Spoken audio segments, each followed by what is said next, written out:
बिस्मिल्लाहिर्रहमानिर्रहीम। अस्सलाम वालेकुम नाज़रीन, आपको एक दफ़ा फिर अपने इस यूट्यूब चैनल पर खुश आमदीद कहता हूँ। नाज़रीन, हम लोगों ने देखा कि पाकिस्तान जो एशिया के अंदर बड़े मुल्क हैं, पाकिस्तान, इंडिया, चाइना वगैरह, तो बड़ी बड़ी कंपनियां जो हैं जो पूरी दुनिया में काम कर रही हैं, जैसे आप एप्पल ले लें, गूगल ले लें, फेसबुक, यूट्यूब, इस तरह की कोई और बड़ी जो मल्टीनेशनल कंपनीज हैं, वो उन लोगों ने अभी रिसेंटली एप्पल ने जो है अपना दो ऑफिसेज जो है वो अंधेरी अपना दिल्ली में और एक मुकाम पर के ऊपर जो इंडिया के अंदर वो ओपन कर दिए हैं। नाज़रीन, अब सोचने की बात ये है पाकिस्तानी होने की, क्योंकि हम हर चीज़, चूँकि हम पाकिस्तानी हैं तो हम हर चीज़ को कंपैरिजन करते हैं इंडिया के साथ। मसलन हम लोगों ने डॉलर रेट देखना होता है तो हम कहते हैं कि जी देखिए ज़रा इंडिया में क्या डॉलर है, या पाकिस्तान के रुपये को कंपेयर करते हैं इंडिया के साथ, या पाकिस्तान के जमहूरियत को के लेवल को, क्वालिटी ऑफ जमहूरियत, डेमोक्रेसी को कंपेयर करते हैं इंडिया के साथ। इंडिया में कभी इस्टेब्लिशमेंट नहीं आई, कभी डिक्टेटरशिप नहीं आई। इस तरह की चीज़ों को हम लोग आपस में कंपेयर करते हैं, लेकिन जो चीज़ें एक्चुअल में हमें कंपेयर करना चाहिए हम लोग उस पर तवज्जो नहीं देते। मसलन क्या करना चाहिए, आईटी की फील्ड इंडिया की एक ऐसी फील्ड है कि जो इंडिया को बड़ी तेज़ी के साथ बूम दिलवा रही है। अब हमने बहैसियत पाकिस्तानी हमने ये सोचना है, हमारे पॉलिटिशियन को भी सोचना चाहिए, हमारे जो आईटी एक्सपर्ट्स हैं उनको भी सोचना होगा, जो पढ़ रहे हैं स्टूडेंट्स उनको भी, जो ग्रेजुएट हो चुके हैं, प्रैक्टिकल लाइफ में जाना चाह रहे हैं या चले गए हैं, जो मैट्रिक में हैं, सबको ये सोचना होगा कि इंडिया की तरक्की का, एक दिन बाद आज़ाद हुआ है पाकिस्तान से, तो इंडिया की तरक्की का वो क्या राज है कि जिसने इंडिया को, या इंडिया ने वो क्या काम किया है कि जिससे इंडिया को इतनी तरक्की मिल गई और इतना बूम मिल गया। इस चीज़ को सोचना होगा। जो हमारी समझ में बात आती है वो ये है कि जो बंदा उनके मुल्क में बिजनेस करना चाहता है, सबसे पहले हम लोग एग्जांपल ले लेते हैं जी एप्पल की। एप्पल अमेरिकन कंपनी है, ज़ाहिर है सारों को पता है, कैलिफोर्निया में उसकी सैम्पलिंग और मैन्युफैक्चरिंग वगैरह होती है, यूएसए में। अमेरिका ने कहा कि जी ज़ाहिर है वो सबसे बड़ी आबादी वाला मुल्क चाइना है, तो हर ब्रांड की और हर कंपनी की कोशिश होती है कि वो चाइना के अंदर अपने आप को इस्टेब्लिश करे, क्योंकि चाइना 1.5 अरब यानी जो आपकी आबादी है उसका 25% या उसका 15 to 20% तो सिर्फ चाइना है। तो आपका हर ब्रांड यही चाहता है कि हम लोग चाइना के अंदर इन हो जाएं, ताकि अगर हमारा चाइना के अंदर ब्रांड चल गया तो फिर पूरी दुनिया में चल जाएगा।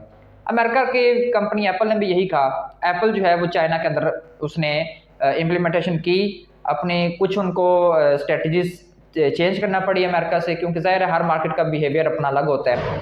तो उन्होंने कर कर कर कर करके आस्ता आस्ता आस्ता आस्ता चाइना के अंदर अपना एक मुकाम बना लिया। अब चाइना में जब उनको बहुत ज़्यादा डिमांड्स आने लग पड़ी चाइना से, जी चाइना के अंदर एक अच्छी मार्केट एप्पल की बन गई, तो अब ज़ाहिर है कि चाइना आस्ता आस्ता आस्ता बूम करता करता अपनी इकोनॉमी को वो अब इस लेवल पे आ गया कि वो अमेरिका को आंखें दिखाना शुरू कर दिया उसने। कहते हैं कि इस वक्त जो है वो सुपर पावर चाइना है।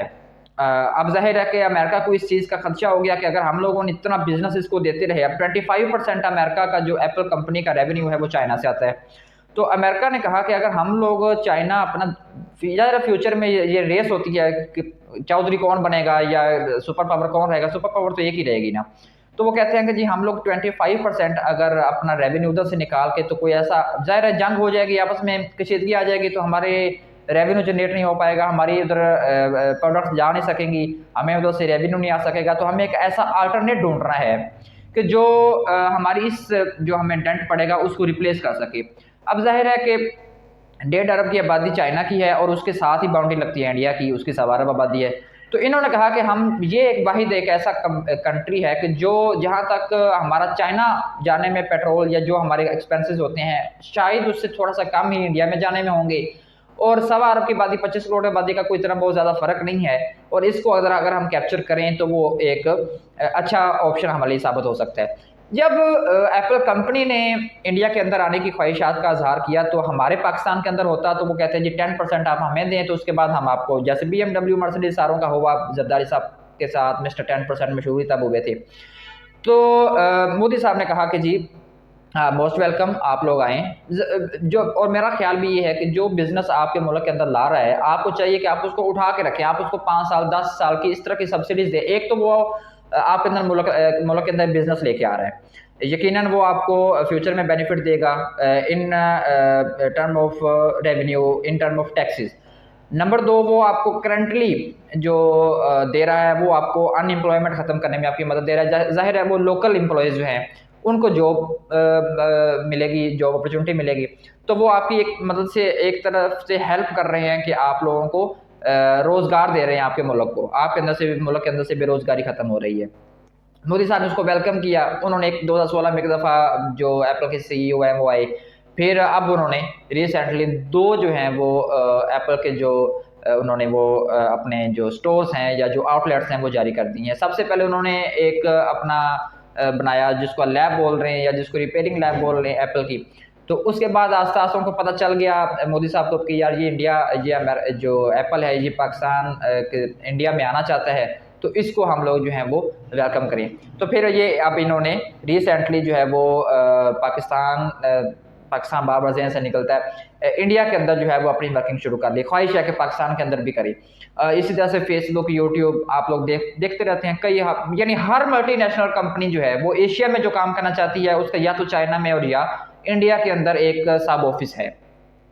पाकिस्तानियों को ये सोचना है कि पाकिस्तान के सेम कल्चर हम वो लोग बोलते हैं, same language, same behaviour, same education भी तकरीबन सेम है। बड़ी-बड़ी कंपनीज़ के सीईओज़ आपके सारे इंडियंस हैं।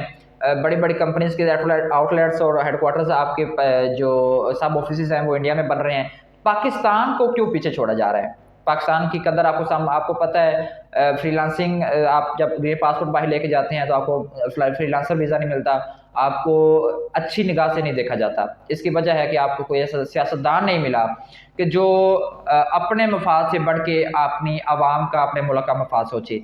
आप लोग देख रहे हैं ये गांधी साहब आए, मोदी साहब आए, उसके बाद कई जितने भी लोग आए हैं, एक दफ़ा भी एक तो डिक्टेटरशिप नहीं आई, इस्टेब्लिशमेंट की हुकूमत नहीं आई, फौजी हुकूमत नहीं आई, अस्करी क़यादत नहीं आई, और दूसरा कि उसके अंदर कभी मार्शल लॉ नहीं लगा। और हर सियासतदान, करप्शन है वहाँ भी है, लेकिन वहाँ के सफ़ीर जो बाहर हैं वो ज़्यादा से ज़्यादा कोशिश कर रहे हैं कि हम लोग इंडिया के अंदर जो है अपना बिज़नेस ला सकें ज़्यादा से ज़्यादा। तो इस तरह की कोई टेक्निक्स, इस तरह की डेप्थ स्टडी करना होगी पाकिस्तान की पॉलिसी मेकर्स को कि कुछ इस तरीके का निज़ाम किया जाए कि पाकिस्तान भी इंडिया के साथ बूम कर सके।